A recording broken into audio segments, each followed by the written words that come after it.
So to play the oboe to a really high level, it takes quite a lot of patience and sort of dedication to perfecting something that isn't necessarily the natural skill of a musician. Making reeds, there's no phrasing or kind of musical intuition needed to make reeds. All you've got to do is practice it, and it's something that I found quite difficult. It didn't really come particularly naturally to me. If the reeds aren't right, then we quite simply just can't play. That's why you might often hear people talk about oboists as being a bit obsessive about their reeds, but it's so integral to everything we do. Hours and hours sitting at the table. I think to really understand reeds and create the perfect reed, which I'm convinced doesn't actually exist, that's more of a hand skill. Everyone's got their own different style of reed making. You've got to perfect that skill of just making your own and working out what works for you.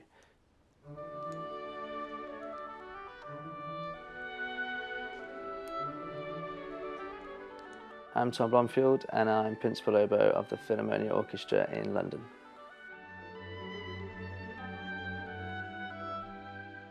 I'm playing the Oboe Concerto by Richard Strauss. It was composed in 1945, which is the year the Philharmonia Orchestra was founded. The Philharmonia Orchestra recorded it with Leon Goossens in 1947, so 2 years after it was written. So I grew up in North Wales.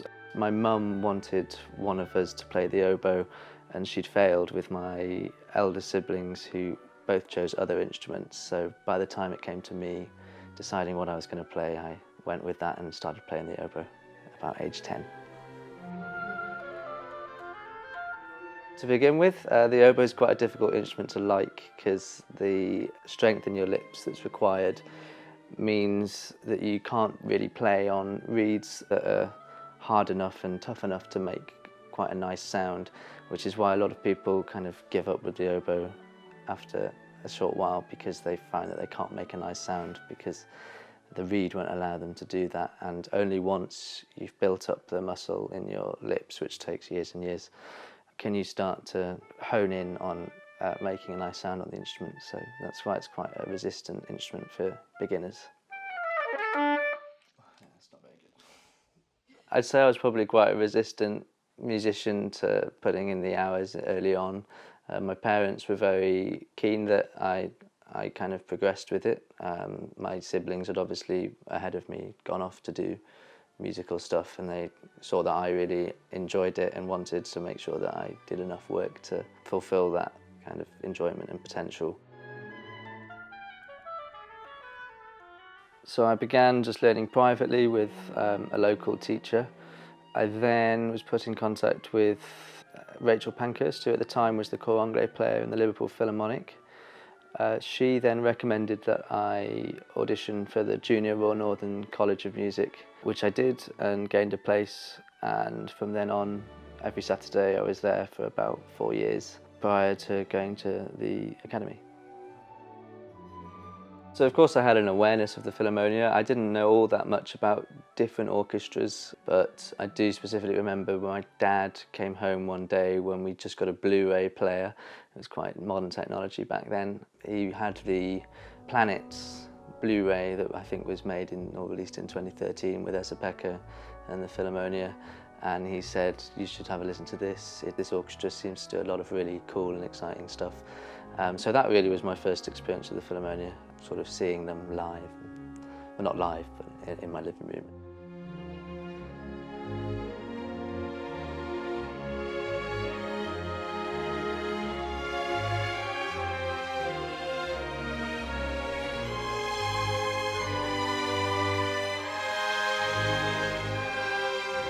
I remember when I got the job, by that point in my life, the Philharmonia for me really was the orchestra that kind of excited me most. Of course, my teacher was in it beforehand, so maybe slightly biased in that sense, but having seen loads and loads of concerts at the Festival Hall throughout my time at college, yeah, it was obviously a very, very exciting time in my life when I got that phone call to say, "You've got this job," and yeah, and ever since I've thought it's been a great ride, and yeah, I'd say it's really cool.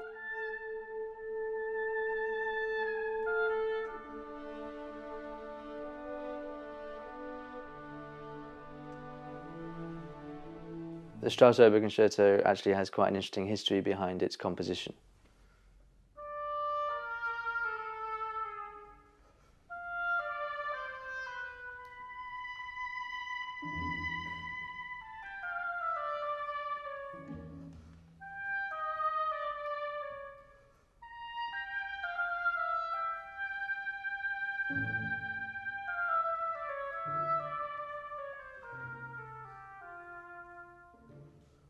The year is 1945 and the Second World War has just ended.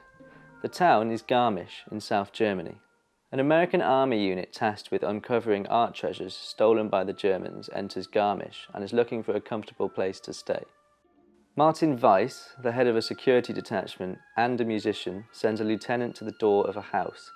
An old gentleman answers and says he is the composer of Der Rosenkavalier and Salome. It's Richard Strauss, now 80 years old.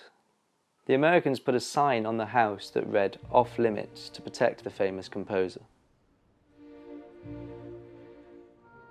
John Delancey was principal oboe of the Pittsburgh Symphony, but in 1942 he joined the US Army. By 1945, he was a 23-year-old sergeant tasked with locating radio operators who had been collaborating with the Germans. He ended up being stationed in Garmisch.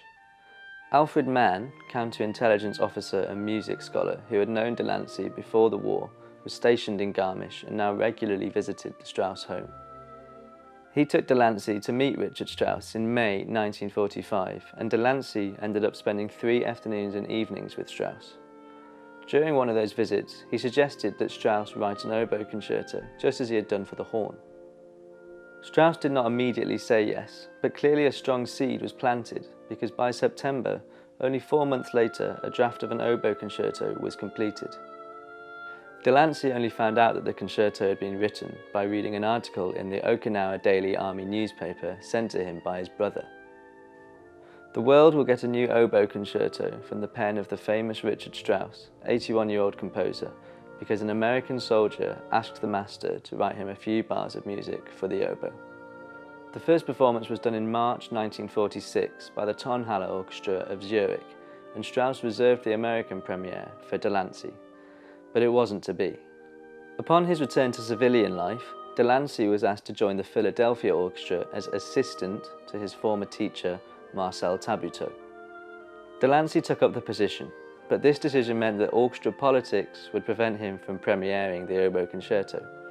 Neither of them ended up doing the American premiere, but Delancey eventually became principal oboe of the Philadelphia Orchestra in 1954, and in the 1960s he was finally able to perform the Strauss concerto. But it fell to the Philharmonia Orchestra to make the first recording of the piece in 1947 with Leon Goossens as the soloist, released in 1948.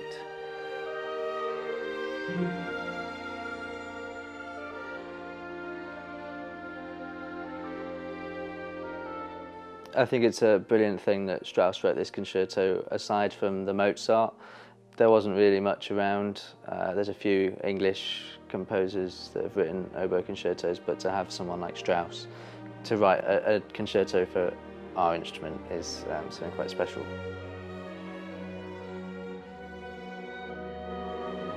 So the Strauss actually isn't technically one of the most difficult pieces of music to play. It's more about the legato lines and phrasing.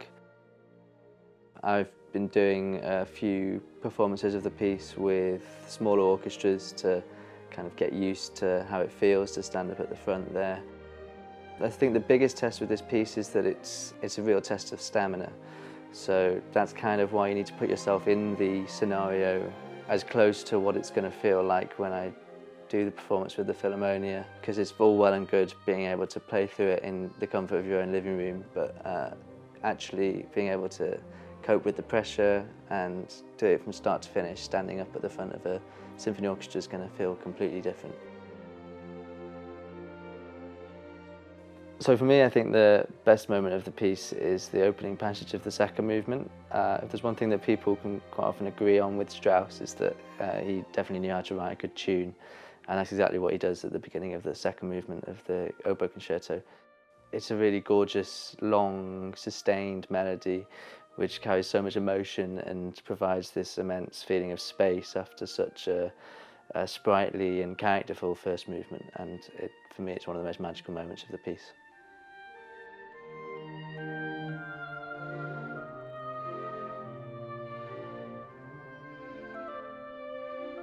I think one of the main things to take away from the Strauss Oboe Concerto is that it sounds incredibly reflective.